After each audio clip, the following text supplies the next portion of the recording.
A Câmara dos Vereadores da Estância Turística de Tremembé está cometendo crime de censura contra os seus munícipes. Mas por qual motivo?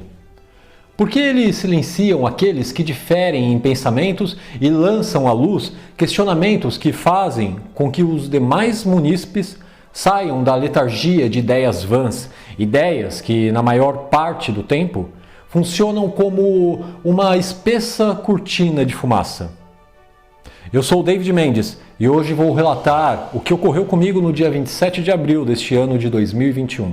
Os vereadores da Câmara de Tremembé convocaram uma sessão extraordinária a fim de aprovar o remanejamento do valor de R$1.200.000, que será utilizado para a contratação de uma empresa de coleta de lixo.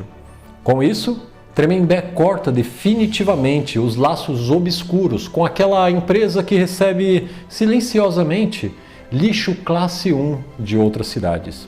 E você, sabe o que significa a nomenclatura lixo classe 1? Não? Então senta que lá vem a história. Lixo classe 1 são os resíduos ditos perigosos, aqueles que são inflamáveis, corrosivos e reativos. Tá, mas e daí? O que isso tem a ver de tão extraordinário? Qual é a importância dessa informação para a população tremembense? Bem, se você é apenas um morador comum aqui nessa cidade, que busca apenas o sossego momentâneo, que o mais importante para você seja apenas ter um trabalho, uma casa e diversão suficiente até que a morte o carregue deste mundo, então essa informação que vou passar agora não é para você. Mas se você ama o que ainda resta de bom em Tremembé e se importa verdadeiramente com os seus filhos e os netos e bisnetos que deles virão, então sugiro que assista esse vídeo até o final.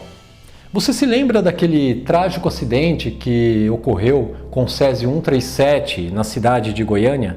Pois bem, ele foi o maior acidente radioativo do Brasil e o maior do mundo ocorrido fora das usinas nucleares. Ele provocou e ainda provoca sofrimento para muitas pessoas.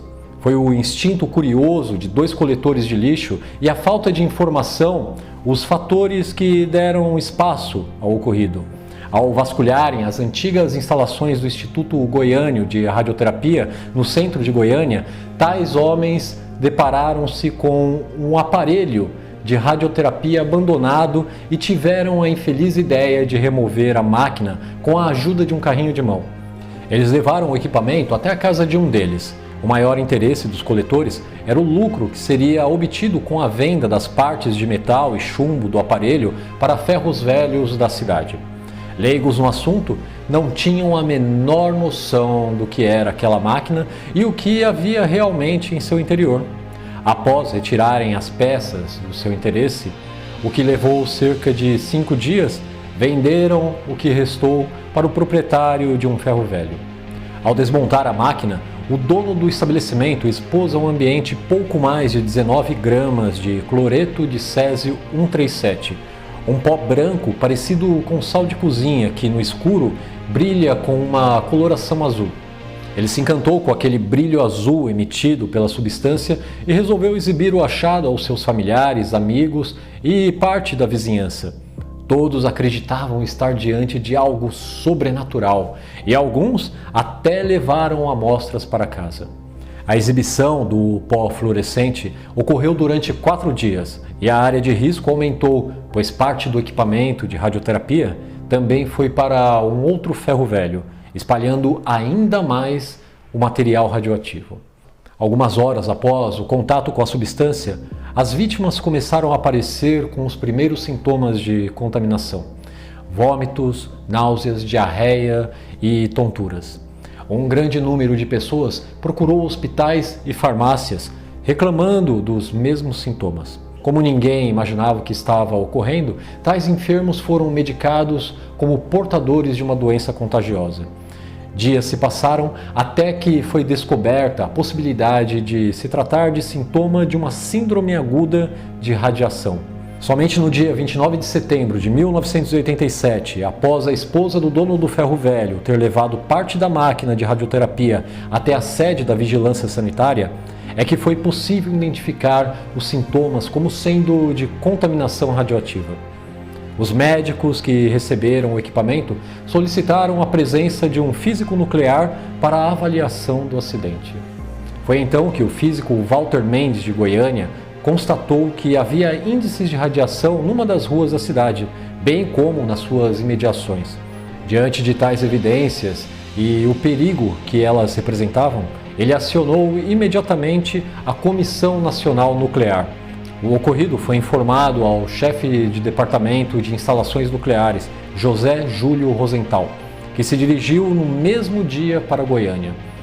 No dia seguinte, a equipe foi reforçada pela presença do médico Alexandre de Oliveira, da Nuclebras, que atualmente se chama Indústrias Nucleares do Brasil, e do médico Carlos Brandão, da Comissão Nacional Nuclear.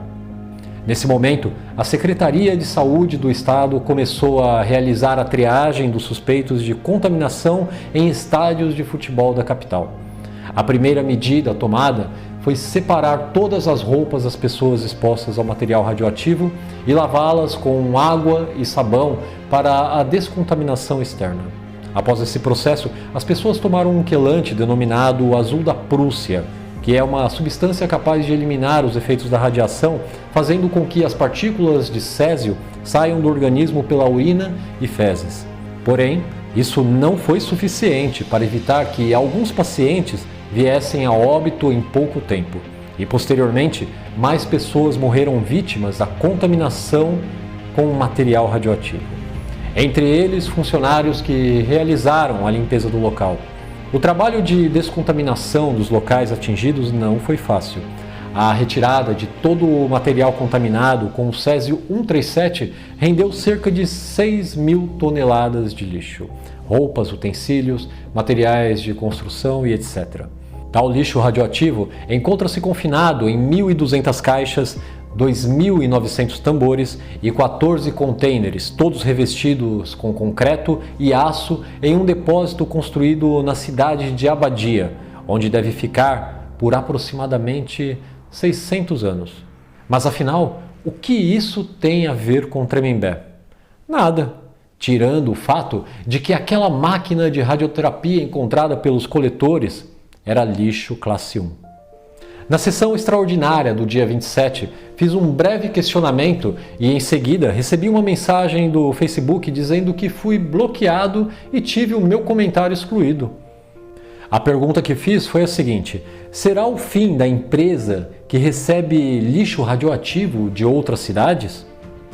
Eu tenho uma centena de questionamentos para fazer aos nobres vereadores de Tremembé, mas nenhum deles vão me responder, já que violaram, assim como deuses que são, a Lei 5.250, que diz respeito à liberdade de expressão. Em contato com o assessor de imprensa da Câmara, o mesmo confirmou que havia me bloqueado e excluído meus comentários. Ele alegou que utilizei palavras de ódio. Sua resposta só me fez compreender ainda mais o quanto utilizam de deturpações para fugirem dos contextos que ferem seus interesses. Seria cômico se não fosse tão trágico, mas toda vez que assisto às sessões da Câmara, vejo um bando de cristos que alegam darem seu sangue pelos pobres e oprimidos. Pobres que são mantidos na extrema pobreza da ignorância para continuarem sendo oprimidos ano após ano pelos belíssimos e divinos discursos que nunca cessam e só servem mesmo para levantar cortinas de fumaça. Afinal, para que libertar o povo da ignorância, já que com o fim da ignorância elimina-se cargos preenchidos por autocratas, não é mesmo? Ainda bem que o executivo não está se dobrando aos caprichos desses deuses do Monte Tremembé, senão estaríamos num cenário verdadeiramente dantesco.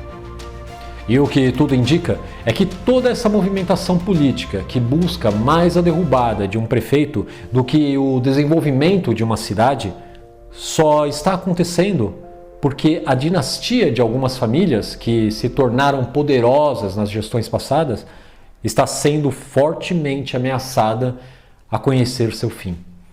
Para finalizar, eu sugiro a todos vocês que foram ou ainda serão censurados por essa Casa de Leis, que é a Câmara dos Vereadores de Tremembé, a irem até a delegacia e formalizar a prática ilegal que expõe o artigo 1º da Lei de Liberdade de Manifestação do Pensamento e da Informação. E, em seguida, fazerem a denúncia ao Ministério Público, assim como eu fiz. Não tenham medo, não aceitem a violação de seus direitos de forma calada. Busquem ajuda e, se precisarem, eu estarei aqui para apoiar nessa luta contra esse tipo de desvio de conduta, pois nenhum homem público está acima da lei. Quanto ao atestado do vereador Renato Vargas, o povo tem sim o direito de ver, pois não basta só dizerem que ele existe. É necessário provar, justamente porque é um homem público. Senão, não precisariam instaurar uma CPI para apurar o dito fura-fila das vacinas. Pois o prefeito já dizendo que não foi vacinado, sua palavra seria mais que o suficiente. O atestado de um vereador não é pessoal, ele está num cargo público, ele tem o dever de provar, e se for falso, ele estará cometendo um crime e deve ser cassado. Quanto ao projeto inconstitucional aprovado pela Câmara, que vergonha! Até o Dr. Cláudio e a Adriana se levantaram contra a decisão legítima do prefeito, o que é lícito deduzir que o Clemente está sozinho. Mas é sempre muito sábio estar só do que mal acompanhado. Quanto às palavras do vereador Adriano a respeito da empresa que aterra lixo classe 1 há anos, por que só agora ele tomou uma postura contrária? Qual será a estratégia dele? O que realmente está acontecendo para ele não mais defender os interesses de seus proprietários? Aguardem, porque vai aparecer muito lixo por aí. Até lá, tremembenses, se vocês não se interessarem pela política, alguém estará se interessando por vocês. E quanto menos vocês participarem da política, alguém estará participando por vocês. É preciso que a população tenha mais consciência política, porque povo que não tem esse tipo de consciência não é povo, é massa de manobra. Um grande abraço e paz profunda.